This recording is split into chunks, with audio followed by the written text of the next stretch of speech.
Siapkan dirimu, karena di video ini kita akan mengupas habis. Apa itu sabar, kenapa sabar itu kuat, dan gimana cara menerapkannya dalam hidup kita sehari-hari. Semoga kamu semua dalam keadaan sehat, tenang, dan selalu dilimpahi keberkahan. Apa itu sabar sebenarnya?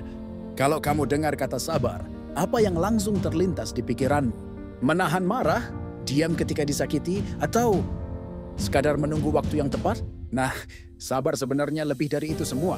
Sabar bukan berarti kamu harus lemah, pasrah, atau diam saja ketika ada masalah. Sabar itu justru aktif. Sabar itu kekuatan. Bayangin, kamu lagi di jalan, macet, panas, dan tiba-tiba ada orang yang nyalip sembarangan. Refleks kamu mungkin kesel, pengen klakson, atau bahkan marah. Tapi kalau kamu sabar, kamu pilih untuk tarik napas, menahan emosi, dan berpikir, ngapain sih aku buang tenaga buat marah-marah di jalan? Aku lebih butuh energi buat hal yang lebih penting. Nah, itulah sabar. Bukan soal menahan diri secara pasif, tapi soal memilih tindakan yang lebih bijak meskipun dalam kondisi yang bikin naik darah. Dalam bahasa Arab, kata sabar berasal dari kata sabara yang artinya menahan. Tapi bukan sekadar menahan emosi aja. Lebih ke menahan diri dari melakukan sesuatu yang bisa merugikan, sambil tetap berusaha mencari solusi. Dan yang keren, sabar ini punya banyak bentuk. Nggak cuma satu jenis. Ada sabar dalam taat, sabar dalam menghadapi ujian, sabar dari godaan maksiat, bahkan sabar dalam mencapai mimpi. Kenapa sabar itu kekuatan? Teman-teman, pernah nggak sih kalian ngerasa udah di titik terendah hidup? Lagi down, lagi diuji habis-habisan, dan rasanya pengen nyerah aja.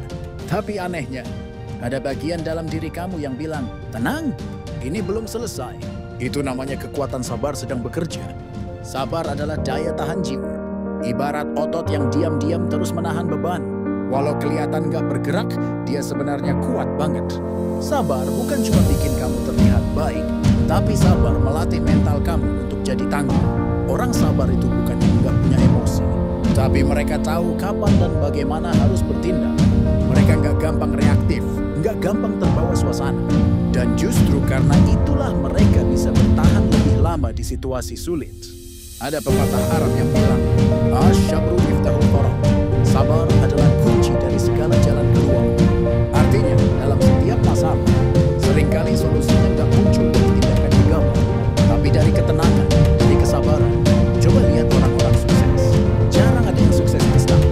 Mereka belajar gagal, jatuh, ditolak berkali-kali, dihina, diremehkan, tapi tetap bertahan. Karena mereka punya satu hal, sabar. Sabar dalam proses, sabar dalam belajar, sabar dalam menunggu hasil. Makanya jangan remehkan kekuatan sabar. Dia bukan kelemahan, justru dia fondasi kekuatan sejati.